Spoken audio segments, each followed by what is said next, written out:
मोहल्ले की बड़ी गली के मोड़ पर 3-4 तांगे हर वक्त मौजूद रहते हैं, मगर इस रोज मैं मोड़ पर आया तो वहां एक भी तांगा नहीं था। मुझे खासी दूर भी जाना था और जल्दी भी पहुंचना था, इसलिए तांगे का इंतजार करने लगा। तांगे तो बहुत से गुजरे, मगर सब लगे हुए थे। अचानक मैंने फीके कोचवान को अपनी तरफ आते देखा तो पुकारा, भाई फीके, तांगा कहाँ है? तांगा लाओ ना। तांगा तो बाबूजी आज नहीं जोड़ा है, फीके ने जवाब दिया। मैंने देखा कि फीका, जो कोचवान का कोचवान और पहलवान का पहलवान था, उसने आज शेव भी नहीं बनवाया था। इसकी आंखें भी सुरमे से मारूम थी और बूटी की तरह सुर्ख हो रही थी। क्या बात है फीके? मैंने पूछा। वो बोला, बाबूजी एक काम है। हाँ कहो। मैंने कहा, काम ये है बाबूजी कि आप मेरे बाबा को तो जानते हैं ना? फीका बोला, उसकी एक आंख चली गई है। ओह, मुझे दुख हुआ। कैसे गई? क्या कोई हादसा हुआ? जी नहीं। फीके के चेहरे पर भूलपन का छींटा पड़ गया। लाल लाल तो वो हर वक्त रहती थी और उसमें से पानी बहता रहता था। आप तो जानते हैं, आप तो बाबा के साथ कई बार टांगे पर बैठे हैं। तो बाबूजी, कल क्या हुआ कि बाबा मिस्री शाह में से गुजरा तो एक हकीम सुरमा बेच रहा था। बाबा ये सुरमा ले आया और हमें बताया कि उसने आंख की लाली जाती रहेगी। हकीम ने खुदा रसूल की कसम खा के कहा है, और ये भी कहा है कि ना जाए तो क़यामत के दिन मुझे गर्दन से पकड़ना। मैंने भी कह दिया कि हकीम खुदा रसूल को बीच में डाल रहा है तो ज़रा सा लगा ले।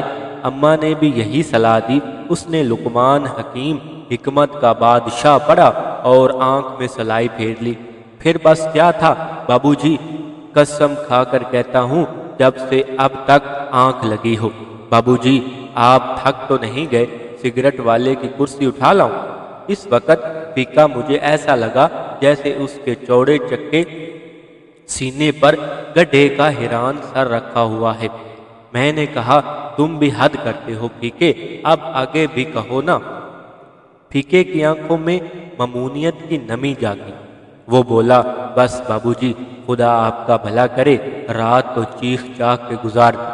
फिर सुबह को मोहल्ले के सारे कोचवान इकट्ठे हुए तो उनमें से चचा शीते ने कहा कि पोसत के डोडे पानी में उबालो और इसी पानी से आंख धोई, पर बाबा किसी तरह तड़पता रहा। फिर किसी ने कहा कि पालक का साग उबाल कर बांधा, और जब खोला तो बाबा ने साफ कह दिया कि अब क्या जतन करते हो, आंख का दिया तो बुझ गया।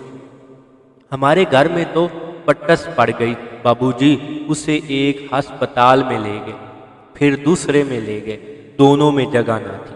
दोपहर को राजगढ़ के एक कोचवान ने बताया कि उसका साला म्यू अस्पताल में चौकीदार है।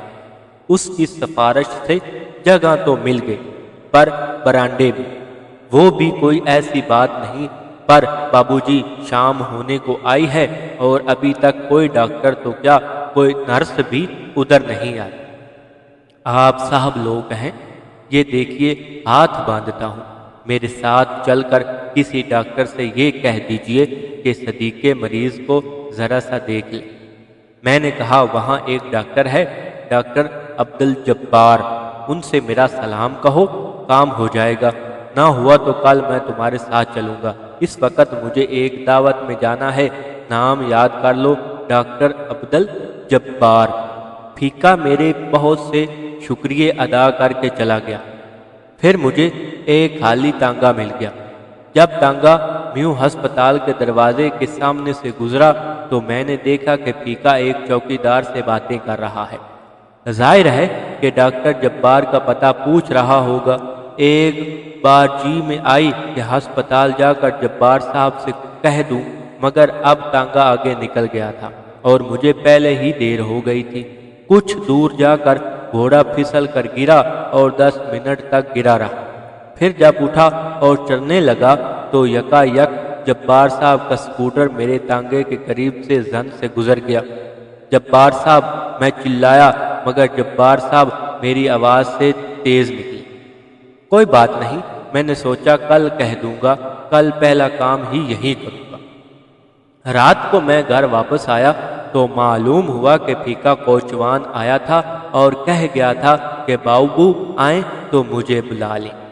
मैंने सोचा इस वक्त कौन बुलाए, अगर जब्बार साहब अस्पताल ही को जा रहे थे और फीके का काम हो गया है तो शुक्रिया सुबह कबूल कर लूँगा, और अगर काम नहीं हुआ तो जो भी कोशिश होगी सुबह ही को होगी।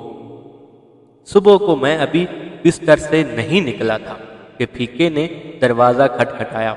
मालूम हुआ कि राज गब्बार साहब ड्यूटी पर नहीं थे, उनकी ड्यूटी आज दिन की है। यानी तुम्हारा बाप दिसंबर की सर्दी में बरामदे ही में पड़ा रहा। मैंने अपने अंदाजे में तशवीश जाहिर की। जी हाँ, वो बोला, मगर ये तो कोई ऐसी बात नहीं बाबूजी, आपने हमारा घर नहीं देखा, 10 साल से छप्पर में पड़े हैं और इसकी आंख। मैंने पूछा तो वो चली गई बाबूजी, फीका यूं बोला जैसे उसके बाप की आंख को ज़ाया हुए बरसों गुजर चुके हैं। मैंने कहा जब आंख जा चुकी है तो बेचारे बूढ़े को अस्पताल में क्यों घसीटते फिरते हो, वक्त भी ज़ाया होगा, रुपया भी ज़ाया होगा। फीका बोला, बाबूजी क्या पता आंख के किसी कोने कदरे में बिनाई का भूरा पड़ा रह गया हो। देखें चूल्हा बुझ जाता है तो जब भी देर तक राख में हाथ नहीं डालते, क्या पता कोई चिंगारी सुलग रही हो। मैं उस बात से चौंका। आज तक फीके ने मुझसे सिर्फ चारे की महंगाई और आटे में मिलावट के मौजू पर बातें की थी। फिर वो आजिज़ी से बोला, जरा सा मेरे साथ चलिए। मेरे जिस्म में नींद अभी पूरी तरह गायब नहीं हुई थी। फिर नहाना था, शेव करना था, चाय पीनी थी। मैंने कहा मैं तुम्हें अपना कार्ड दे देता हूँ, वो डॉक्टर जब्बार को दिखा दो, बड़े यार आदमी है, फटाफट काम कर देंगे। तुम्हारा बाप एक बार वार्ड में चला जाए फिर इलाज के लिए तो मैं खुद जाकर कहूँगा।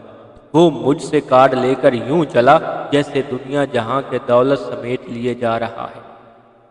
मैंने कार्ड पर लिख दिया था, जब्बार साहब इसका काम कर दीजिए, बेचारा बड़ा ही गरीब आदमी है, दुआएं देगा, और मुझे यकीन था कि काम हो जाएगा। डॉक्टरों को सिर्फ इतना ही तो देखना था कि आंख पूरी तरह बुझ गई है या थोड़ी बहुत रमक बाकी है। मैं दिन भर घर से गायब रहा और फीका दिन भर मेरे घर के चक्कर काटता रहा। शाम को उसने मुझे बताया कि जब्बार साहब बैठे तो हैं पर कोई अंदर नहीं जाने देता, कहते हैं बारी से आओ, और मेरी बारी आती ही नहीं। घटना पाजामे में से झांक रहा हो तो बारी कैसे आए बाबूजी। फीके ने मुझे एक बार फिर चौंका दिया। न जाने पहलवान फीके के अंदर ये एहसास फीका इतना बरसों से कहाँ छुपा बैठा था। मैंने वादा किया कि कल जरूर चलूंगा, अब तो शाम हो गई है। दूसरे दिन सवेरे ही मुझे शेखुपुरे जाना पड़ गया। रात को वापस आया तो मालूम हुआ कि फीका आया था। उसके बाद 3 दिन तक मैंने ज्यादा वक्त घर में गुजारा मगर फीका ना। चौथे रोज मैंने गली के मोड़ पर एक कोचवान से फीके के बाप का पूछा तो मालूम हुआ कि इसे वार्ड में जगह मिल गई है। इतने में फीका भी आ निकला। मुझे ज़रा सी नदामत थी इसलिए झूठ बोलना पड़ा। क्यों फीके, जब्बार साहब ने काम कर दिया ना? वो बोला, मगर बाबूजी वो तो मुझसे मिले ही। मैंने फौरन कहा मैंने उन्हें फ़ोन कर दिया था। फीके का चेहरा एकदम सुर्ख हो गया और उसकी आंखों में ममूनियत की नमी जाग उठी। जब भी मैं कहूँ नर्स बार बार ये क्यों कह रही है कि देखो बूढ़े को तकलीफ न हो। फिर मैं वहाँ से चला आया। मेरे कदम आहिस्ता आहिस्ता उठ रहे थे मगर जहन जैसे शिकस्त खाकर भागा जा रहा था। रात को नींद ने नदामत दूर कर दी मगर सुबह ही फीका दरवाजे पर मौजूद था। बोला, आपकी मेहरबानी से दाखिला तो मिल गया था पर अब उन्होंने बाबा को पूट लखपत के अस्पताल में भेज दिया है। ये तो बड़ा गजब हुआ बाबूजी। आज मैं अम्मा को साथ लेकर गया, 2 रुपए गुल हो गए। कुछ हो सके तो कीजिए। मैंने कहा मैं अभी जाकर डॉक्टर जब्बार को फ़ोन करता हूँ। मैंने फ़ोन किया भी मगर डॉक्टर साहब मिल न सके। फिर मुसरिफतों में बात आ गई होगी।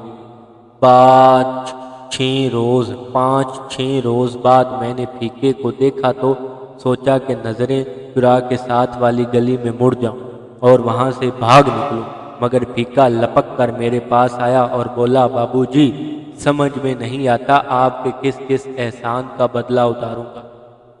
झूठ ने मेरी नदामत को कान से पकड़कर एक तरफ हटा दिया। वापस आ गया ना तुम्हारा बाबा? फीका बोला, वापस भी आ गया और ऑपरेशन भी हो गया। जुमे को पट्टी खुल रही है, दुआ कीजिए। मैंने कहा, अल्लाह रहम करेगा। फिर वो जुमे की शाम को आया तो बोलते ही जार जार रोने लगा, बाबूजी गजब हो गया, पट्टी खुली तो पता चला एक आंख तो गई ही थी, दूसरी भी पर भी असर पड़ गया है। कहते हैं अब पहले ऑपरेशन का जख्म मिले तो दूसरा ऑपरेशन होगा और दूसरी आंख का भी होगा। मैंने इसे तसल्ली दी और इसे साथ लेकर सामने ही एक दुकान से डॉक्टर जब्बार को फ़ोन किया, मगर बदकिस्मती से वो फ़ोन पर मौजूद ना थे। फिर मैंने उससे वादा किया कि कल जाकर डॉक्टर जब्बार से मिलूंगा। वो अस्पताल में ना हुए तो उन्हें घर में जाकर पकड़ूंगा। दूसरे दिन मैं जा तो ना सका, अलबत्ता डॉक्टर जब्बार को फ़ोन ज़रूर किया। फिर गायब थे वो, फिर गायब। इधर फीका भी गायब हो गया। शायद 2-2.5 हफ्ते बाद दरवाजे पर दस्तक हुई। नौकर ने आकर बताया कि फीका कोचवान आया है।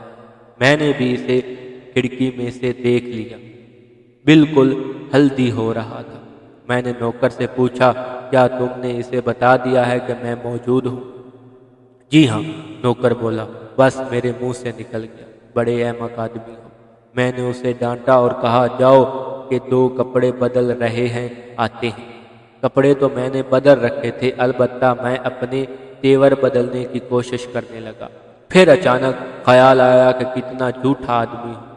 2 पैसे या 2 रुपए या चलो 2 लाख की भी बात नहीं, 2 आंखों की बात है और मैं झूठ बोले जा रहा हूँ। मुझे फीके के सामने एतराफ़ कर लेना चाहिए कि मैं तुम्हारे लिए कुछ नहीं कर सका। फिर मैंने वो फिक्रे सोचे जो मुझे फीके के सामने इस अंदाज से अदा करने थे कि इसे सच्ची बात भी मालूम हो जाए और इसे दुख भी ना हो।